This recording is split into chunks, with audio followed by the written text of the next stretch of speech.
camada acima de você e acha um tipo de fóssil diferente. O que não se encontra é uma mudança gradual. Uma das maiores provas da criação é encontrada no registro fóssil. Por exemplo, nas chamadas rochas cambrianas, encontramos fósseis de uma grande variedade de invertebrados muito complexos: mariscos, lesmas, águas-vivas, vermes, braquiópodes, trilobitas e vários outros invertebrados muito complexos.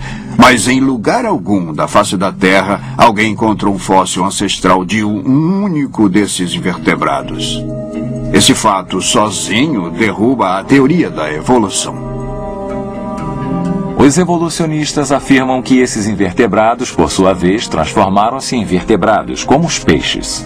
Entretanto, nos últimos 150 anos, os cientistas desenterraram bilhões de fósseis de invertebrados e vertebrados sem encontrar uma única forma transicional.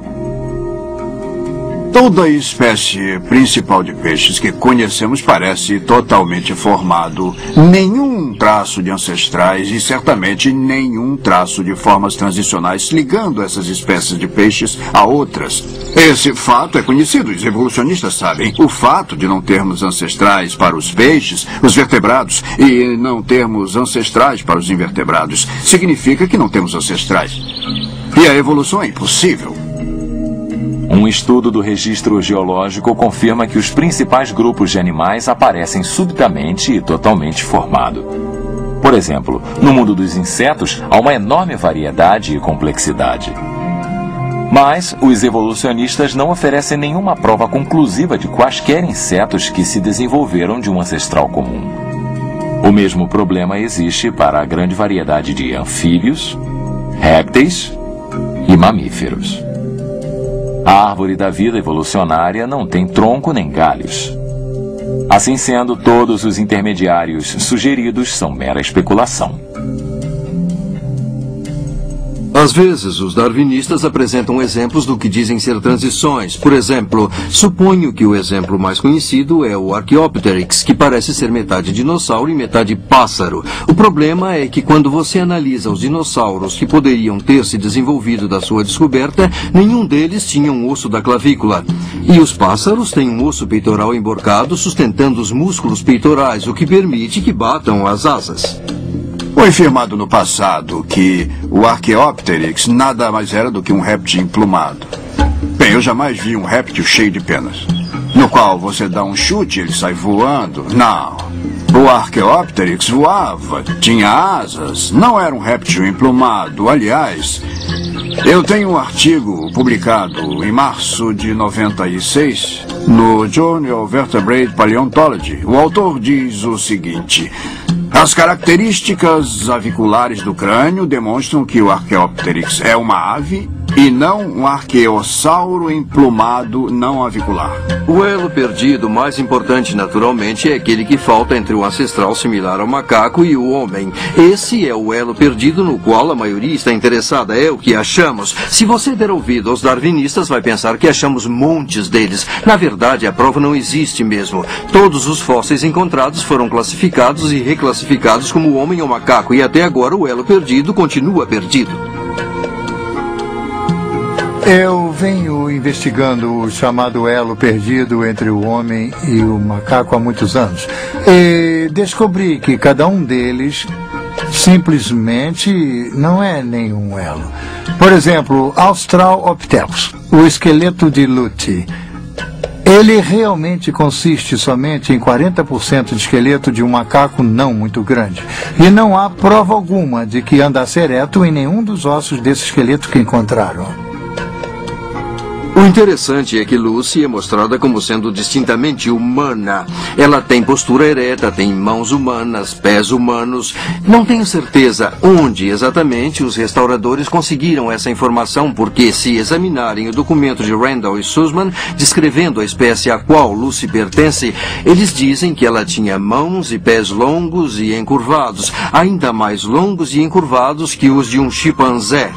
Vários anatomistas eminentes chegaram à conclusão de que o Australopithecus, o gênero ao qual Lucy pertence, era simplesmente um macaco extinto e nada tinha a ver com os humanos.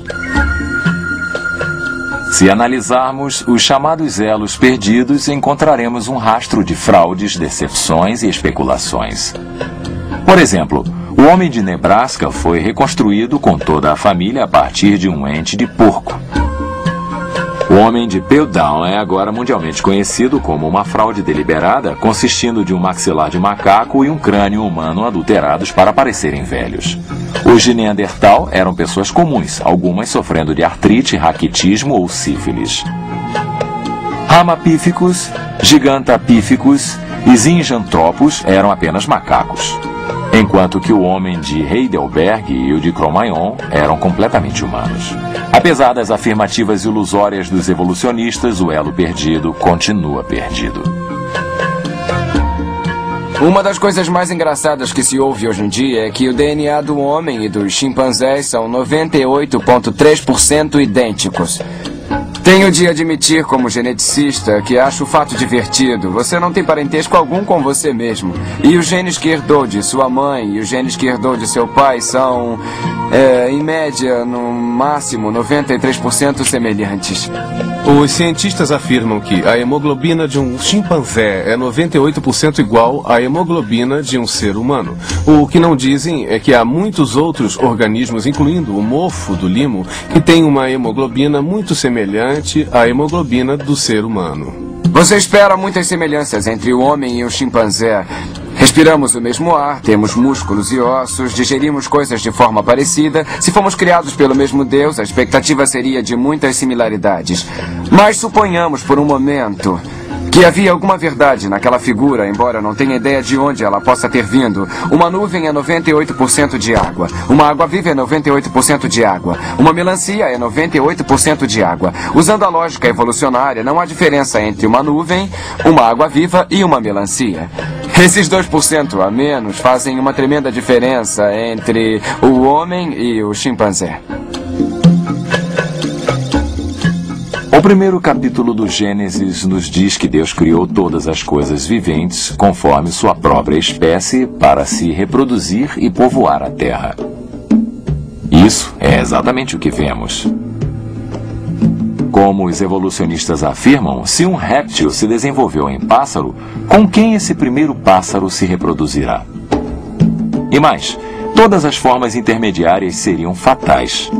Para que serve meia asa ou meio bico? Todos os animais têm órgãos complexos necessários para sua sobrevivência. Por exemplo, golfinhos e morcegos têm um sonar sofisticado que eles usam para localizar alimentos. Se esses eficientes sistemas de radar não forem plenamente funcionais, o animal morre. Certamente a prova científica sustenta de forma total o modelo da criação. Enquanto os evolucionistas são forçados a admitir que, de seu ponto de vista, tanto a origem da vida quanto a origem dos principais grupos de animais ainda são desconhecidas.